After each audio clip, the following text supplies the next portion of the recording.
হলো কি কি? চারটি তাস নিয়ে বেশি আলোচনা হচ্ছে।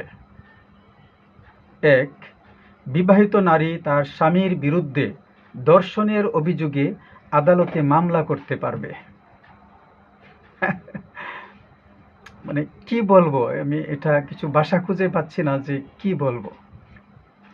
তার মানে আস্তে আস্তে বৈবাহিক ব্যবস্থা ভেঙে পড়বে, পুরুষ আর বিয়েতে আগ্রহী থাকবে না।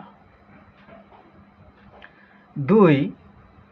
যৌনকর্মীদের শ্রমিকের মর্যাদা দিতে হবে, মানে রিক্সা শ্রমিক, ভ্যান শ্রমিক, কৃষি শ্রমিক, নির্মাণ শ্রমিক, হাটবাজারের মেহনতি শ্রমিকদের মতো তারা দিবানিশিতে প্রকাশ্যে হাটে বাজারে, ঘাটে মাঠে, দোকানে অফিসে, বাসা বাড়িতে সর্বত্র আপনাকে বুক ফুলিয়ে জিজ্ঞেস করবে, ভাই সেবা লাগবে?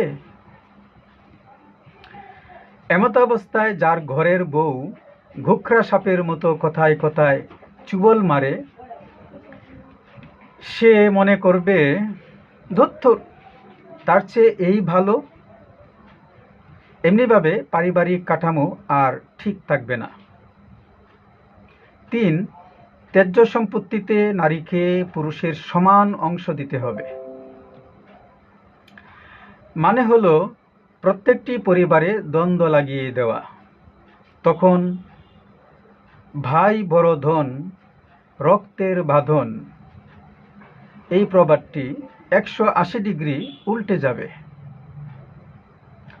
অবশ্য এক্ষেত্রে বিষয়টি আরেকটি পর্যালোচনার দাবি রাখে।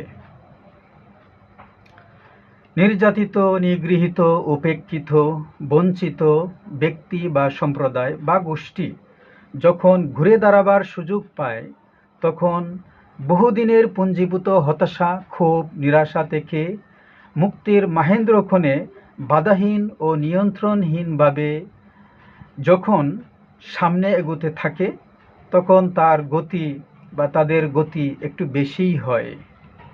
অর্থাৎ চাওয়া পাওয়ার তালিকা এবং সীমা মাত্রাতিরিক্ত হয়। আচ্ছা, আপনি বুকে হাত দিয়ে বলুন তো, আপনি আপনার বোনকে ত্যায্য সম্পত্তির অংশ আপনার অর্ধেক দিয়েছেন কিনা? আপনার বাবা চাচারা আপনার ফুফুকে দিয়েছেন কিনা? ও আচ্ছা, আচ্ছা, বুঝতে পারছি।